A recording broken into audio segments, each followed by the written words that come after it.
Salam, hər vaxtınız xeyir olsun. Bu videoda 14 dekabr 2025 tarixində güvənin 11-ci siniflər üçün keçirilmiş olduğu buraxılış sınağı imtahanında düşən riyaziyyat suallarının izahını paylaşacağam. 61-ci sualda deyir ki, A tək natural ədəd olarsa aşağıdakılardan hansının qiyməti həmişə cütdür? A təkdir deyirsə, bunun ən asan yolu elə A-ya ən kiçik bir tək qiymət vermək, məsələn 1. Bütün variantlarda da A-nın yerinə 1 qoyaraq hansının cavabı cüt olsa, o da bizim doğru variantımız olacaq. Məsələn, burada 1 qoysam, 1-in kvartı elə 1-dir. Burada 1 qoysam, 1 üstəgəl 2 3 eləyir. Burada 1 qoysam, 7-ni 1-ə vuranda 7, üstünə 2 gələndə 9 eləyir. Burada 1 qoysam, 5-i 1-ə vuranda 5, üstünə 1 gələndə 6. Burada gördünüz ki, cüt ədəd aldıq. Deməli, elə doğrucu variant D variantı. 62-ci sualda isə bərabərsizliyin ən kiçik tam ərdini tapın deyir. Sürət və məxrəcin ayrı-ayrılıqda sıfırlarını tapırıq. Yəni x plus 1-i sıfıra bərabər edirəm. X olur -1 və məxrəcin də sıfırını tapıram. Yəni x çıx 4-ü sıfıra bərabər edirəm. X olur 4. Deməli, bu bərabərsizliyin sıfırları -1 və 4-dür. Onu da 4-dən böyük bir qiymət aparıb bərabərsizliyimizdə yerinə yazıram. X-in yerinə yazıram. Bax, buranı silim. 4-dən böyük bir qiymət yazıram. Məsələn, 5 yazıram. Sürətə də məxrəcə də x-in yerinə 5 yazanda sürət də məxrəc də müsbət qiymət elədiyinə görə nisbət də müsbət olacaq. Deməli, bu aralıq müsbətdir. -1, 4 arasında bir 0 qiyməti götürüb aparıb x-in yerinə 0 yazıram. Görürəm ki, sürət müsbət, məxrəc mənfi olduğuna görə müsbəti mənfiyə böləndə mənfi eləyir işarə. Və -1-dən kiçik bir qiymət götürürəm. Məsələn, -2 aparıb sürətin və məxrəcin də yerinə -2 qoyuram x-in qiymətinə. Görürəm sürət də mənfi eləyir, məxrəc də mənfi eləyir. Mənfi mənfiyə böləndə cavab olur müsbət. Deməli, burada müsbətdir. Bizə kiçikdir 0 lazımdır. Yəni mənfi olan hissə o da eləyir -1, 4. Nə -1, nə də 4 bura daxil deyil. Çünki ciddi kiçik 0 bərabərsizlik qoyub. Ciddi qoymasaydı belə 4 bura daxil olmayasıydı. Çünki 4 məxrəci 0-a çevirən qiymətdir. Bu ola bilməz. Ən kiçik tam həll -1, 4 arasında 0-dır. Yəni -1-dən böyük olan 0 ən kiçikdir. Doğru cavab C bəndi. 63-də ABC düzbucaqlı üçbucağında AB BC-yə perpendikulyardır. AD DC-yə bərabərdir. DAC 25 dərəcədir və yan tərəflər bərabər olduğuna görə bu 25 dərəcədirsə, burada 25 dərəcədir. Elə sıracı bunu tapdıq. Sonra BCD bucağını bizdən soruşur. BCD. Yəni, bax, bu bucağı tapmaq bizdən tələb olunur. Bu 25 dərəcə, bu da 25 dərəcə. Toplasam ikisi bir yerdə 50 dərəcə eləyir. Deməli, bu üç bucağa baxsaq, bu üç bucağın bu xarici bucağıdır. Xarici bucaq özünə qonşu olmayan daxili bucaqların cəmidir. Yəni 50 dərəcəyə bərabər olacaq. Sonra isə bu düzbucaqlı üçbucağa baxsaq, bizdən tələb olunan bucaq bu üç düzbucaqlı üçbucağın iti bucağıdır. Düzbucaqlı üçbucağın iti bucaqlarının cəmi də 90 edir. Biri 50-dirsə, deməli o birisi 40 dərəcə olmalıdır ki, bunların cəmi 90 etsin. Doğru cavab C bəndi. Növbəti 4-cü sual ifadəsinin qiymətini hesablayın. Əvvəlcə mötərizənin içərisi hesablanmalıdır. Ortaq məxrəcə gətirsək 2-də 1-dən 3-də 1. Ortaq məxrəc 6.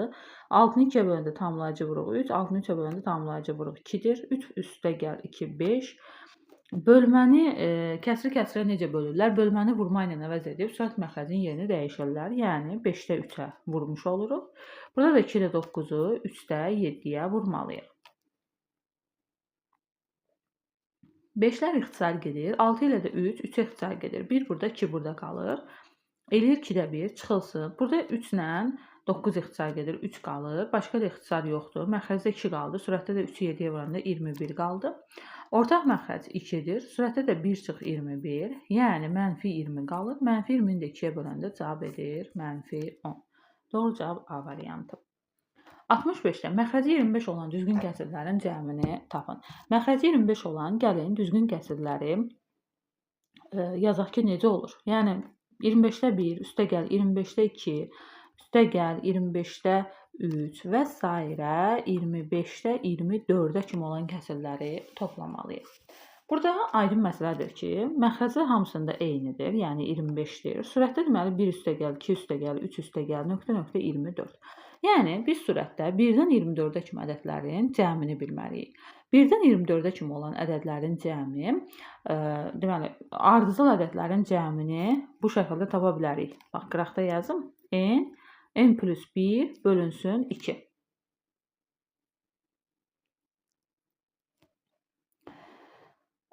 Deməli, Burada indi bizdə n'imiz 24-dür. Onda yazırıq belə. 24 vurulsun. N plus 1 25 edir. Bölünsün 2. Məxrəcdə də bir dənə 25 var. 25'lər ixtisar gedir. 24-ü də 2-yə böləndə 12. Doğru cavab 12-dir. Bu düsturu bilməsəz əgər silsilə ilə də 1-dən 24-ə qədər ədədlərin cəmini tapa bilərsiniz. Yəni bu düsturda elə silsilədən alınır. Belə əzbər də bilinən bir düsturdur. Ardıcıl ədədlərin cəminin tapılması düsturudur. Növbəti 66. X kəmiyyəti Y kəmiyyətindən düz mütənasib asılıdır. Aha, X Y-dən düz mütənasib asılıdır. X 48 olanda Y 16 olubdur. Düz mütənasib asılıq belədir də Y bərabərdir KX. Yəni burada mütənasib əmsalı tapmaq üçün Y-i X-a bölmək lazımdır. Bizdə Y hal-hazırda 48, X isə 16-dır. Deməli mütənasib əmsalı 3-ə bərabərdir. İndi Y 12 olanda X-i tap deyir. Tapaq, Y12 olanda mütənasib əmsalını artıq bilirəm ki 3-dür. Buradan X-i tapmaq üçün 12-ni 3-ə bölürəm və X də olur 4. Doğru cavab D variantı. Növbəti 67-də. 67-də isə deyir ki, ABCD trapesiyasında AB 9-dur, BC 6-dır, CD 12-dir. BAD bucağı ilə, baxaq ki BAD bucağı haradır? BAD bu bucaqla DC. Bu bucağın cəmi deməli 90 dərəcədir. Trapesiyanın perimetrini tapın deyir. Deməli, bu məsələni həll etmək üçün gəlin buradan BC-yə paralel BC-yə C təpəsindən AB-yə paralel olan bir düz xətt keçirdirəm bax bu şəkildə. Burada bir K nöqtəsi qoysam, paralel olduğuna görə burada ABSK paraleloqram olur. Yəni qarşı tərəflərə bərabər olmalıdır. Bu 9-dursa, bu da 9-dur, bu 6-dırsa, bu da 6-dır. Daha sonra bu bucaqla təbii ki, bu bucaqda eyni olacaq. Çünki paralel düz xəttlərin kəsənlə əmələ gətirdiyi uyğun bucaqlardır. Bax, bu paralel düz xəttlərin bu kəsənlə əmələ gətirdiyi bu uyğun bucaqlar olduğuna görə eyni olmalıdır. Daha sonra mən bilirdim ki, yəni alfa ilə bu betanın cəmi 90 idi, şərtdə vermişdi.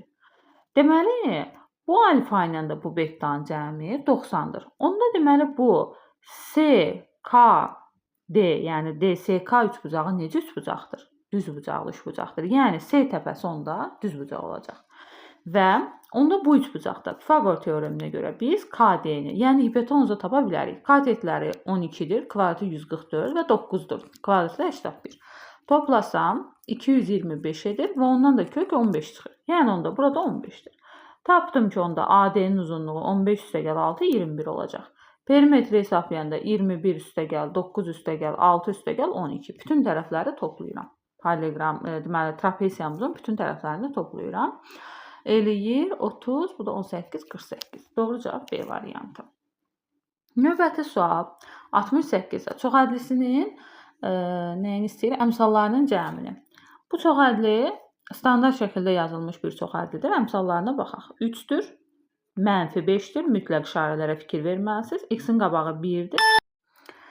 Sərbəst hədd isə deməli -2-dir. Və bunların bizdən cəmini istəyir. Yəni toplayacağım bu əmsalları bax bu şəkildə toplayırıq.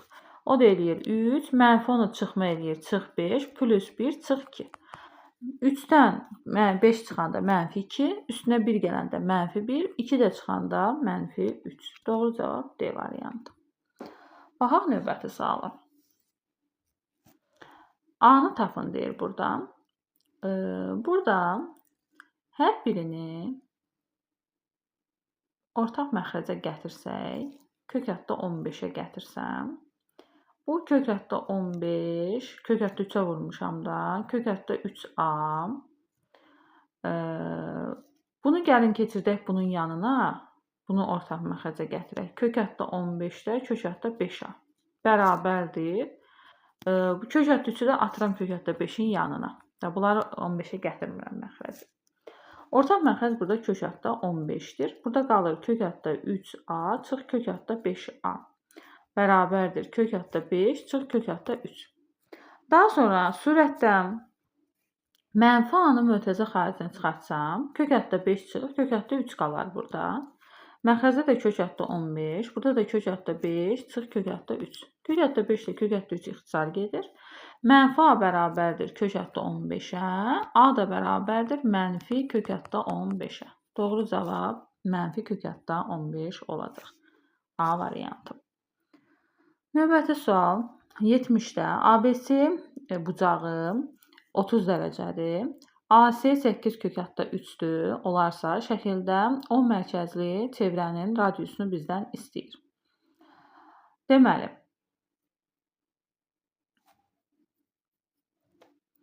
ABC bucağı 30 dərəcədir. ABC bu 8-dir. Bizdən də radiusu istəyir. 10 mərkəzli çevrənin radiusunu tapın deyir.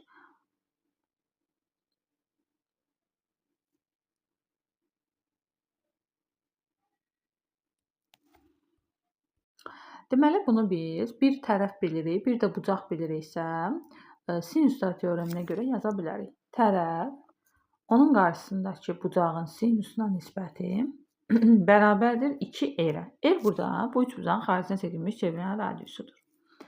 Olur belə, 8 kök hətta 3 bölünsün, sinus 30 dərəcədə 2-də 1 alır, o da bərabərdir 2R. Bu 2-ni qaldırıram yuxarı, olur 16 kök hətta 3 bərabərdir 2R. R də bərabərdir 16 ilə 2 ixtisar gedir, bu da qalır 8. Yəni 8 kök hətta 3 olur bu çevrənin, bu üç bucağın xaricinə çəkilmiş çevrənin radiusu. Doğru cavab D variantı 70-də. 71. Ayın ədədi silsiləsində A1 mənfi 3-dür, silsilə fərqi 4-dür.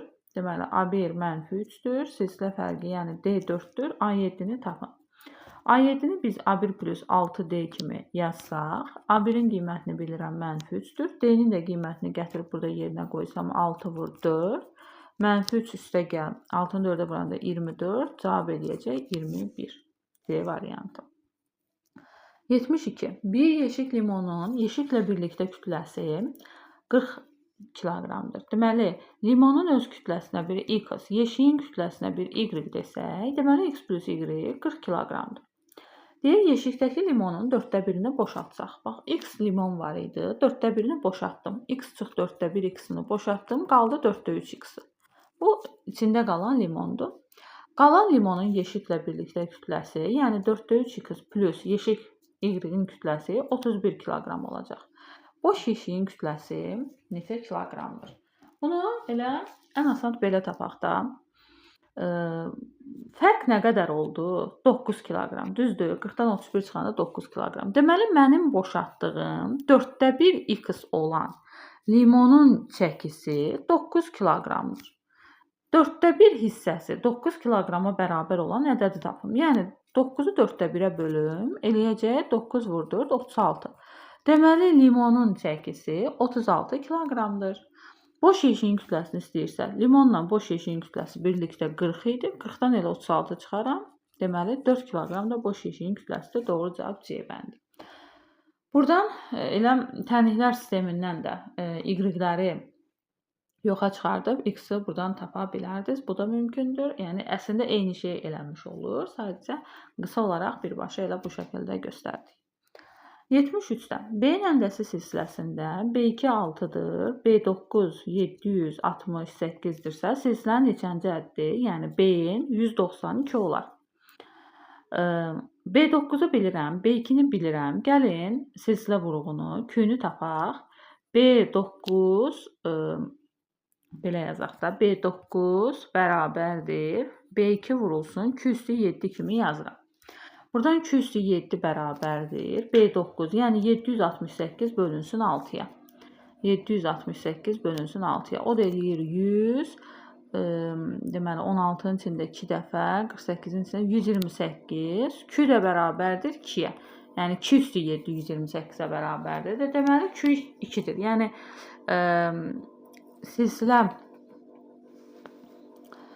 silsilə vuruğu deməli 2-yə bərabərdir. İndi bizə deyir, neçənci ədəd 192 olar. Bunu da B-ni də yazaq belə.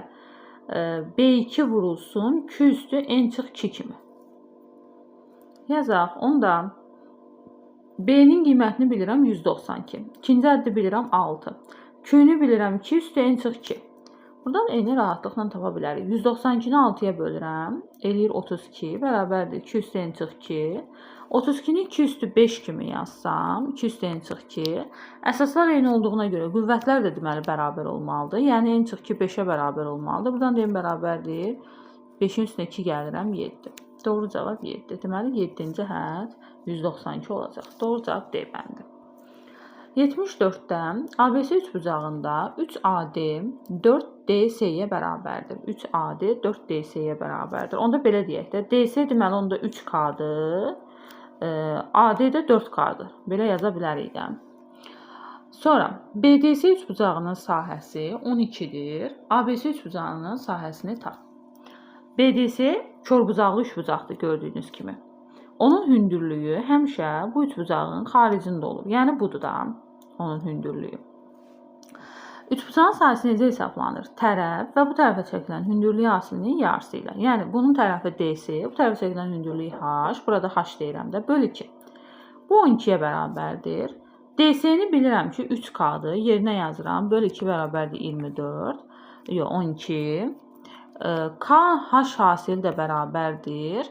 12 ilə 3 ixça edirəm. 4, 4, 2-yə vuram 8. Deməli, KH hasili 8-ə bərabərdir. Mən onda bu böyük üçbucağın gəlin sahəsini yazım. Böyük üçbucağın oturacağı 7K-dır. 7K vurulsun H böl 2. Mən də KH hasilini tapmışam, axı 8-dir. Gətirib yerinə qoyuram. 7 vur 8 böl 2. 2 ilə 8 ixça gedir 4. 7-ni də 4-ə vuranda 28. Deməli, bu üçbucağın sahəsi olacaq 28.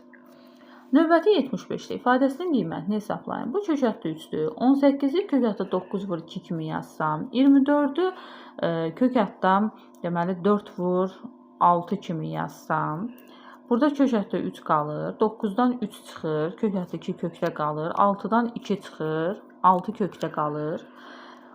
3-ü 2-yə vururam 6. Bunların da hamısını gəlin bir kökdə yazaq. 3 vur 2 vur 6. 3 vur 2 vur 6, 36 eləyir. Yəni 6 kökdə 36. 36-dan da 6 çıxır kök. 6-nı 6-ya vuranda doğru cavab olur 36. Baxaq növbəti suala. Tənliyini həll edin deyir. Buradan mötərizəni vurub atsaq, 4x plus 4-ü həm x-ə vururam, həm 8-ə plus 8 çıx. 2-ni x-ə vururam 2x, 2-ni 3-ə vururam çıx 6. Bərabərdir 26-ya. 4x-dən 2x çıxanda 2x, 8-dən 6 çıxanda 2, bərabərdir 26-ya. 2x bərabərdir, 26-dan 2 çıxanda 24, x də bərabərdir, 24 2-yə bölürəm 12. Doğru cavab olur 12. Baxaq növbəti suala. Növbəti 17-ci sualda isə deyir ki, tortun altda bir hissəsi Ceyhuna, bura Samir, burada da çiçək yazaq. Samirə. Deməli, tortun altda bir hissəsi Ceyhunə. Ceyhunə yeyibdir. Tortu x götürüm ümumi. Altda bir hissəsini Ceyhunə yeyibdir. 9-da 5 hissəsini Samirə yeyibdir. Qalanını da çiçək yeyibdir. Ceyhunənin yediyi hissə, çiçəyin yediyi hissəsindən neçə faiz azdır? Ona belə baxaq da. Gəlin görək çiçəyə nə qədər düşüb. Ümumi tort x-dırsa, Ceyhunənin yediyi ilə Samirənin yediyini, cəmini x-dan çıxacam. Ortaq məxrəc 36, 36-nı 6-ya böləndə 6, 9-a böləndə 4. Burada da eləyir 6x üstə gəl 20x. O da eləyir 36-da, bu 1-də 1-dir də, 36x-dən çıxacam 26x qalacaq 10x. Bunu da ixtisar eləsək 2-yə, 5-də 18-də 5x. Deməli, çiçəyin yediyi hissə 18-də 5x-dir. Və bizə deyir Ceyhunənin yediyi hissə, yəni altda 1x, çiçəyin yediyi hissədən, yəni 18-də 5x-dan neçə faiz azdır? 18-də 5x-a bir 100% desəm, altda 1x görək neçə faiz olur? P-ni tapmaq üçün altda 1x-i vururam 100-ə, bölürəm 18-də 5x-a. İxtisarlara baxaq. Burada deməli, belə yazaq da, 100x böl 6 bölürəm 18-də 5-ə, tərsinə vururam da 5x-da 18-ə vururam. İxtisarlara baxsaq, x-lar getdi, 6 ilə 18 getdi, burada 3, 5 ilə də 100 getdi, burada 20. 23 vuranda 60%. Deməli, deyir neçə faiz azdır? Çiçəyin yediyi 100% idi. Ceyhunənin yediyi 60%-dir. Deməli 100-dən çıxıram 60%-i və tapıram ki, 40% deməli azdır. Doğru cavab 40%. Baxaq növbəti 78-ə. Perimetri 30 sm olan düzbucaqlı üçbucağın böyük diaqonalının uzunluğu neçədir? Altıbucaqlı olduğuna görə, düzgün altıbucaqlı olduğuna görə bütün tərəfləri bərabərdir. Yəni perimetri 6 a ilə hesablanacaq. Bu 30-a bərabərdirsə, tapıram ki, bu altıbucaqlının tərəfi deməli 5-dir. Böyük diaqonal düzgün altıbucaqlıda 2a ilə hesablanır. 2 vur 5, doğru cavab 10. Böyük diaqonal deməli 2a-dır, kiçik diaqonal kökdə 3a-dır. Yəni bunları bilməyiniz bu məsələni həll etməkdə sizə kömək olacaq. Baxaq növbəti sual. Diaqonallarının sayı tərəflərinin sayının 5 misli olan düzgün çoxbucaqlının diaqonallarının sayı. Düzgün çoxbucaqlının diaqonallarının sayı n-3 bölünsün 2 düsturu ilə hesablanır.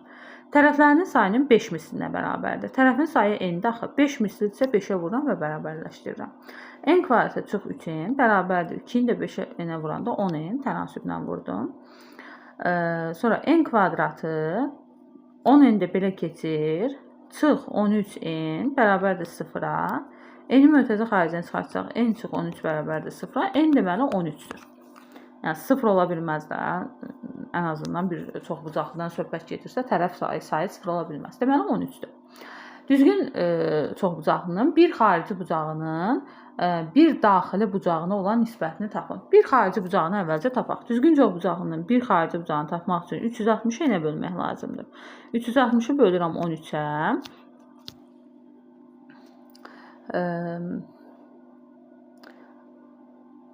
Elə bu şəkildə qalır da. Bölünmür deyə belə saxlayaq. Sonra bir daxili bucağına olan nisbəti. Bir daxili bucağı da düzgün çoxbucaqlının 180 dərəcə çıx, 180 dərəcə vurulsun n çıx 2 böləndir. N-in yerinə 13 qoyuram. 180 vurulsun 13-dən 12 çıxanda 11. Bu da budur. Nisbətini soruşur da. 13-də 360-ı bölürəm buna. Buna bölmək demək, bunun tərsinə vurmaq deməkdir. Vururam tərsinə.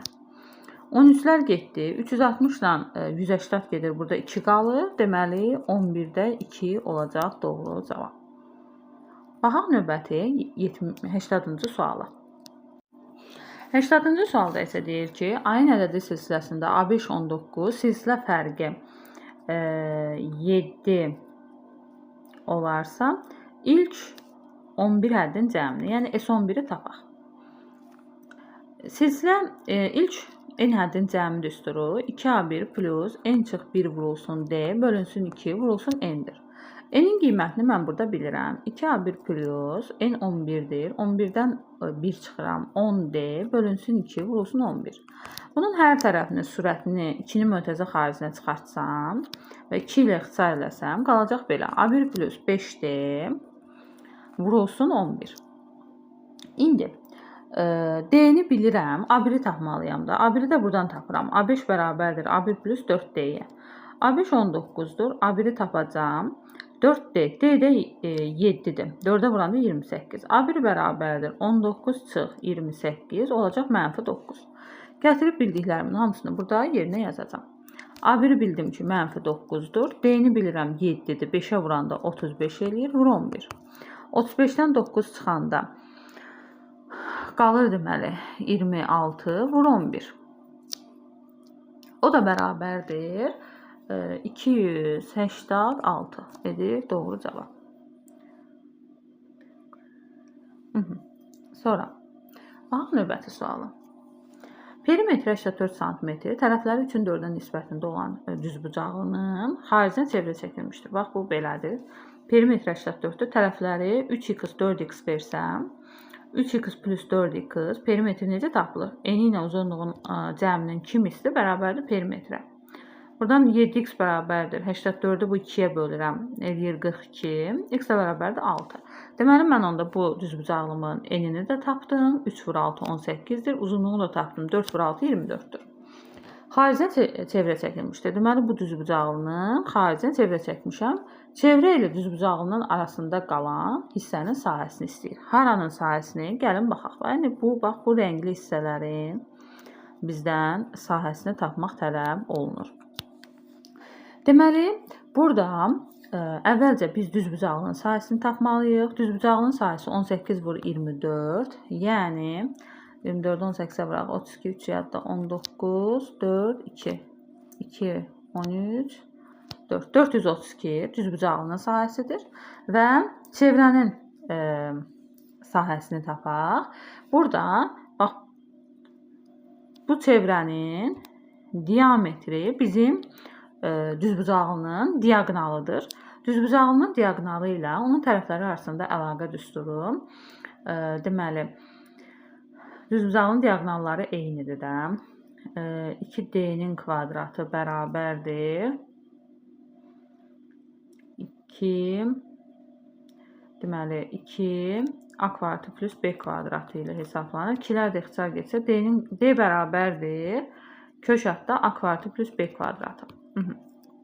Bu deməli düzbucaqlının diaqonalı ilə tərəfləri arasında əlaqə düsturudur.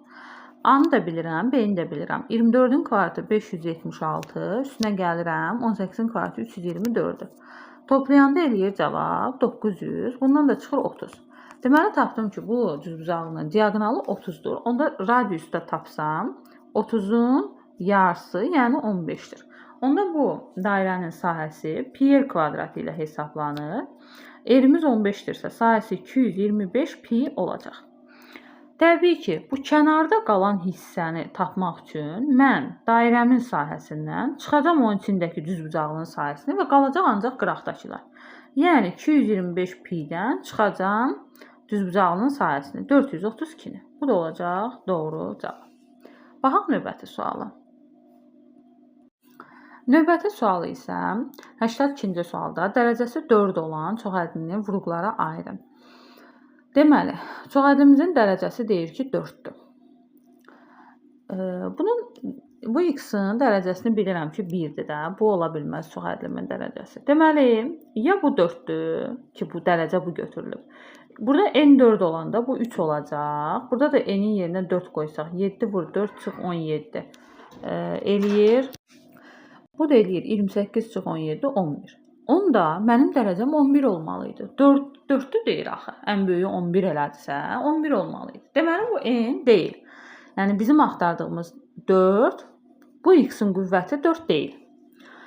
Deyək ki, burada n-in bunun dərəcəsi 4 olubdur. Bunun dərəcəsinin 4 olması üçün bu 5 olmalıdır. Deməli n 5 olmalıdır. Gəlin yenə burada yoxlayaq. 7 vur 5 çıx 17. 35-dən 17 çıxanda yenə də böyük rəqəm alındı. Yəni dərəcəm yenə budur.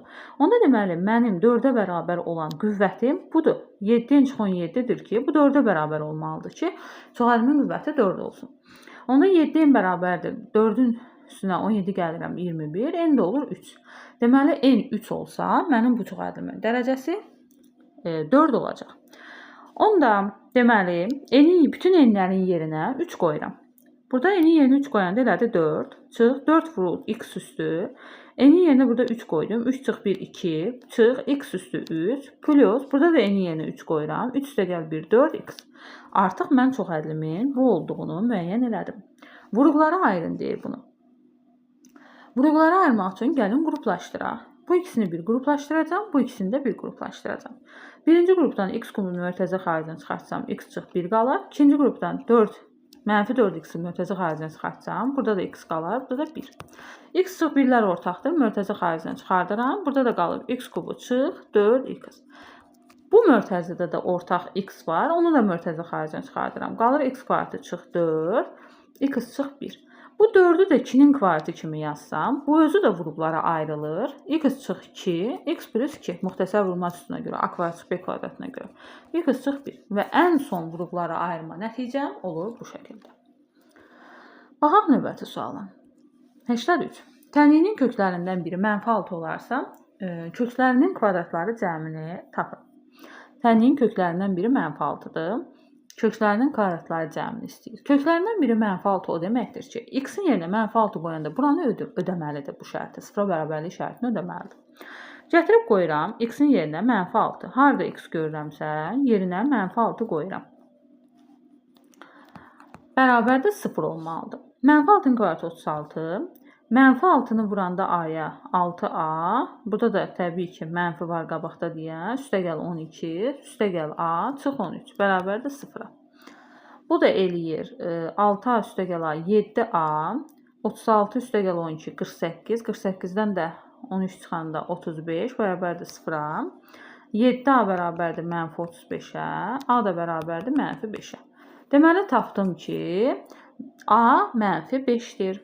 Onda gəlin tənliyimizi yazaq. Tənliyimiz onda belə olacaq. X kvartı A-nın yerinə gətirib burada -5 qoyuram. Bax, ikisində də. Burada da -5 qoyuram A-nın yerinə. Burada da -5 qoyuram A-nın yerində. -5-in üstünə 2 gələndə -3 eləyir. Qabaqdakı çıxma artıq üstəgələ çevrildi. -5-dən 13 çıxanda eləyir -18. Yəni çıx 18 bərabərdir 0. Tənliyin köklərinin kvadratları cəmini istəyir. Elə köklərindən birinin -6 olduğunu bilirəm. Kökləri hasilinin də -18 olacağını bildiyim üçün, onda deməli digər kökü 3 eləməlidir ki, bunların hasili -18 eləsin. Tənliyin köklərini tapdım, kvadratları cəmini tapaq. -6-nın kvadraты üstəgəl 3-ün kvadraты. -6-nın kvadraты 36, üstəgəl 3-ün kvadraты da 9. 36-nın üstə 9 gələndə cavab edəcək 45. Doğru cavab 45. 84. Radiusu 29 cm olan çevrə daxilində mərkəzdən eyni məsafədə bir-birinə paralel çəkilmiş iki vətərin uzunluqları, bax, radius 29-dur. Mərkəzdən eyni məsafədə çəkilib bu vətərlər. Biri bu, biri bu. Uzunluqları 5x + 2-dir. Bunun uzunluğu. Bunun da uzunluğu 9x + 30-dur. Bu vətərlərin arasındakı məsafə neçə santimetrdir? Yəni, bax, bunu istəyir də bizdən. Bax, buranı istəyir. Deməli, mərkəzdən eyni məsafədə çəkilmiş bu vətərin uzunluqları da eyni olacaq. Onda, deməli, 5x + 2 bərabərdir 9x + 30-a. Buradan x-i tapaq. Bu belə keçir. 9x-dən 5x çıxanda 4x. Bu da belə keçir. 30-un üstünə 2 yəni 32. X oldu 8. X-i 8 tapdımsa, deməli, gətirib birində yerinə qoyuram. Məsələn, 5x + 2-də x-in yerinə 8 qoyuram. Olur 42. Deməli, mənim vətərlərimin uzunluğu 42-yə bərabərdir. Hər ikisi. Ümumiyyətlə, bunu yadda saxlayın ki, mərkəzdən eyni məsafədə çəkilmiş vətərlərin uzunluqları da eyni olur. Onların çevrədən ayırdığı qövslər də bir-birinə bərabər olur. Deməli, tapdım ki, bu vətərlərin uzunluqları 42-yə bərabərdir. Çevrəm ara getdi. Çevrəmi çəkim.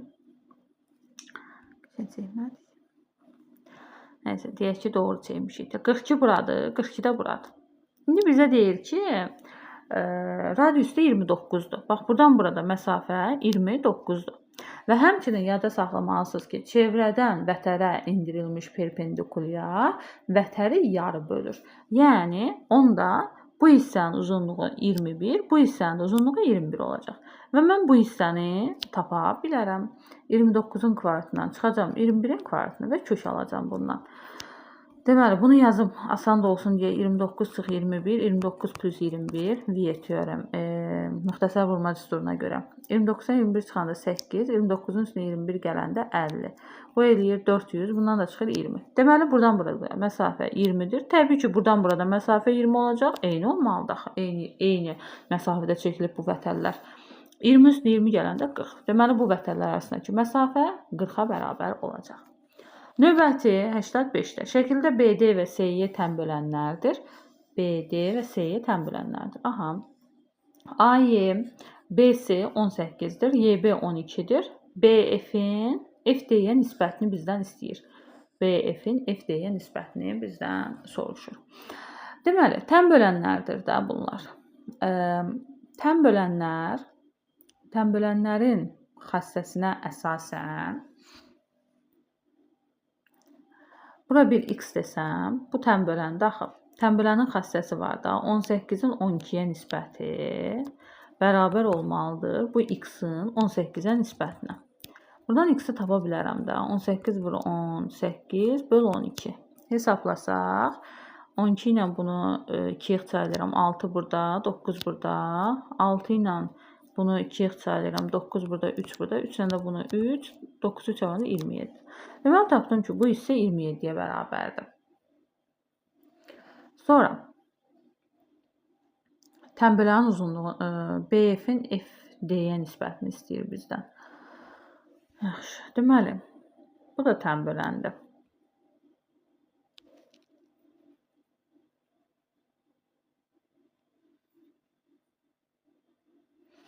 Bu da tən böləndir. Bura x qoysam, bura olacaq 27 çıx x. Ondan sonra bu tənbələnin də xassəsinə əsasən bu yan tərəfin, yəni 30-un aşağıdan ayırdığı, yəni tənbələnin böldüyü 27 çıx x-a nisbəti bu yan tərəfin 18-in x-a nisbətinə bərabər olmalıdır. Bunu da hesablasaq, biraz ixtisar eləyək. 3-ü ixtisar eləyirəm. Burada qalır 9, 6. Bunu da 3-ə ixtisar eləyirəm 10. 2-yə də ixtisar eləsəm, burada 3 qalır, burada 5. Tənasüb kimi vursam 5x bərabərdir. 3-ü 27-yə vuranda 81 çıx 3x. Buradan indi gəlin x-i tapaq. Burada çıxdı da. Bu tərəfə keçir. Olur 8x bərabərdir 81-ə. 81-ə. X də bərabərdir 8-də 81-ə. Yox, arasını sərf elədik bir dəqiqə. Baxın görüm nəsə sərf varmı? Yox, deməli səhv yoxdur. Elə belə qalır. Bölünmədir. Ona görə baxdım görüm. Deməli, DC-nin uzunluğu 8-də 81-dir. İndi gəlin uşaqlar, buradakı bu üçbucağa baxaq. Bax, bu üçbucağa diqqət edin. Təbii ki, CF də burada tənbələndi axı. Çünki bucağı yarı bölüb axı. CF də tənbələndi. Onda gəlin bu üçbucaq üçün tənbələnin xassəsini yazaq. Onda tənbələnin xassəsi belə olacaq. BC-nin DC-yə nisbəti bərabərdir. Təbii ki, BF-in, yəni tənbələnin ayırdığı parçaların nisbətinə. BC 18-dir. DC-ni də biz indi tapdıq ki, 8-də 81-dir. Bərabərdir BF-in FD-yə nisbətinə. Bu 8 yuxarı qalxsa, deməli onda BF-in FD-yə nisbəti bərabərdir. 18 vur 8 bölünsün 81-ə. Bu da ixtisar gedir də 9-a gedir. Burada 9 qalır, burada da 2 qalır. O da olur 16 böl 9. Vəssalam. Nisbətimiz olur bu şəkildə 16 böl 9. Belə. Bugünkü 11-ci siniflər üçün düşən sınav imtahanında riyaziyyat suallarının izahlarını paylaşdım. Bu videomuzda bu qədər. Sağ olun.